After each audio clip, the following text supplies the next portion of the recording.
Hello everyone, welcome back to my channel. If you're new around here, I'm Jalyssa and welcome.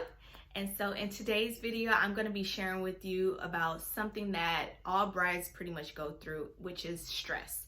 And I'm going to be sharing with you pretty much my wedding planning journey when I was a bride and how stressful it was. So, and I'm also going to be sharing 5 top tips on how to avoid stress when you are planning your wedding. So let's get started. So I got married 2 years, well, almost 3 years ago actually, but I planned my wedding and we got married in October of 2018. And, we got engaged in 2017. And so I knew right off the bat that I wanted to get married the following year. So as soon as we got engaged, I literally, and I think I mentioned this, but I'm not sure if I did in a previous video, I literally knew all of the things that I wanted and how I wanted my entire wedding to look like. So from the design, how I wanted my dress to look like, not the venue more so, but I kind of had a rough idea of the location, like the city where we wanted to get married at. So we literally got engaged on a Thursday, and I had pretty much most of all of my wedding plans, like my design board on Pinterest, done by like that Sunday. So as soon as we got engaged, I dived right into my wedding plans and was just on the go, because I was so determined on getting this whole entire wedding for us to make it happen the following year. So I was on autopilot from there. And so my wedding planning process was so stressful, you guys, and I don't handle stress very well because I'm the type of person where it's if something's wrong with me, I'm not gonna really voice it. I am a Cancer, by the way, so I'm very emotional.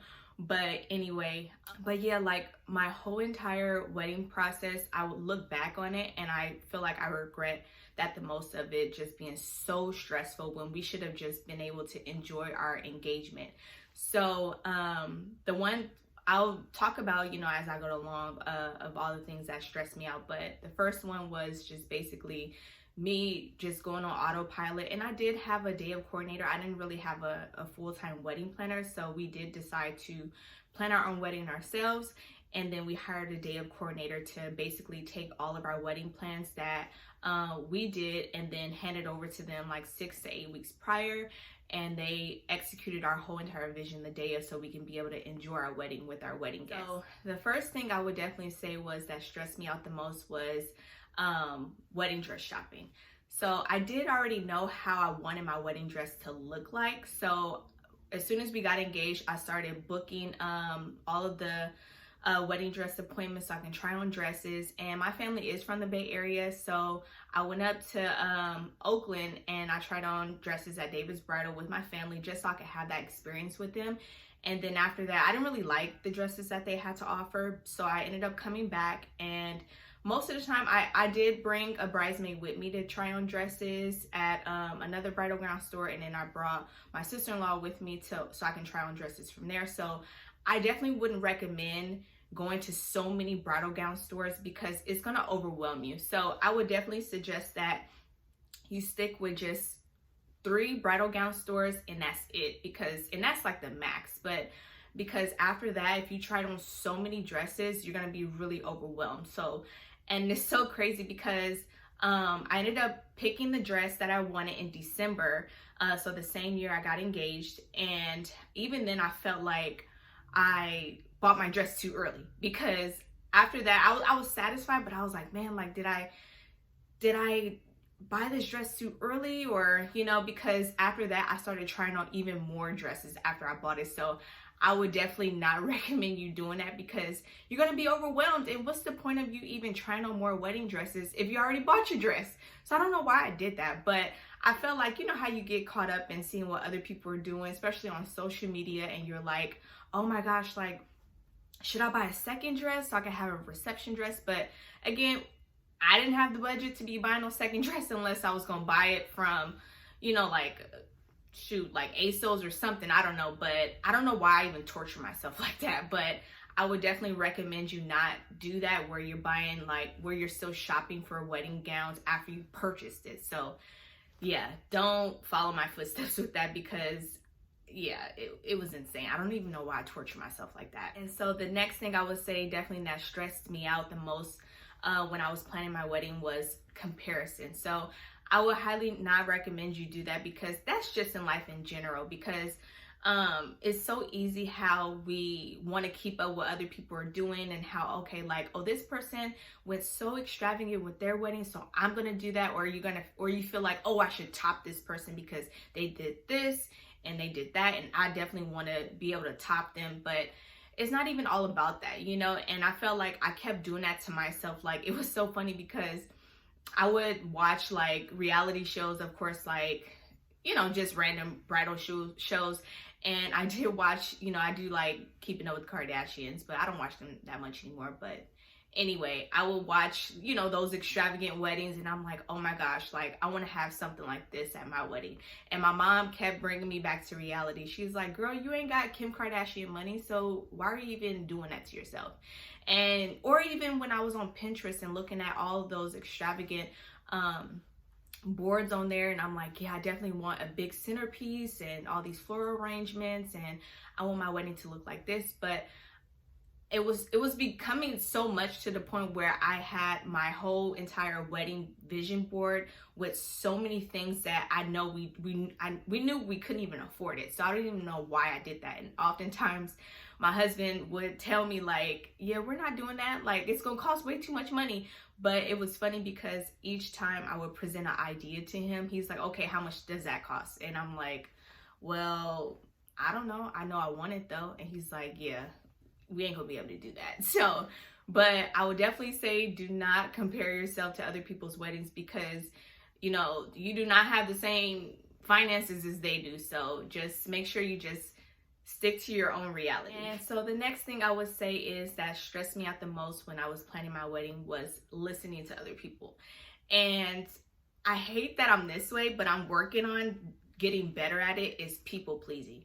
So, or just more so just listening to people in general. But I think oftentimes when you do get engaged and people are so quick to give an opinion about your day, I really started listening to them, and it was getting so tough, and it would create so much confusion on the things that I wanted to do. Like, I would be like, okay, I want to do this, and they're like, oh, are you sure you want to do that? And then I would question myself like, okay, well, should I do that, you know? But I would definitely say that the moment you get engaged, people are going to always have an opinion about what you should do. And again, it's like, are they paying for it? Probably not. So I would definitely suggest that you don't listen to what other people have to say about your special day, because again, it's your wedding, you're paying for it. And if they have an opinion, it's like, okay, well, you don't always have to listen to them. So, but yeah. And so the last few things I would say that stressed me out the most was when I was planning my own wedding was, I'll start with the first one, which was I wasn't taking care of myself. And so I literally, when we got engaged, I was starting to hit the gym right away. And I was already going to the gym, but I increased my gym routine even more. Like, it wasn't really a routine in the beginning, because I was like, okay, I'm gonna go to the gym here, I'm gonna go to the gym this day. But then as soon as we got engaged, I'm like, okay, I want to get in shape, so I'm gonna commit to going to the gym 4 times a day. Not 4 times a day, 4 times a week. And because I need to lose weight. And I wasn't really big, but I did want to tone and, you know, get really fit, so that way I can look really good in my wedding dress. So I was hitting the gym so much to the point where midway into wedding planning, I stopped going to the gym because I was burnt out, and I was putting so much pressure on myself, you guys, and it was just like not even worth it, you know. And I stopped going to the gym for a while because I was overwhelmed because I was working full time as well, and I was planning my wedding and then trying to do all of these other things too in between. And so I stopped going to the gym, and then I ended up gaining weight because I started eating more. And I was like, oh my gosh, it was terrible. And so towards the end, when it was getting close to the wedding, I started going back to the gym. So right around the time when I was having my pre-wedding events, so the bridal shower and the bachelorette party, that's when I started going back to the gym.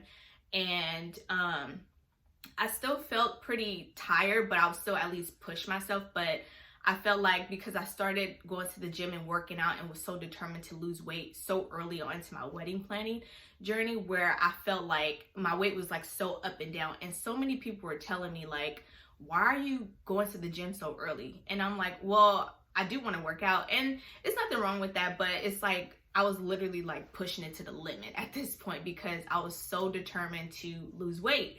And so, and then also people were telling me that when it gets closer to the wedding, you're gonna lose weight anyway because of all the stress. And so I was like, I mean, yeah, okay, we'll see.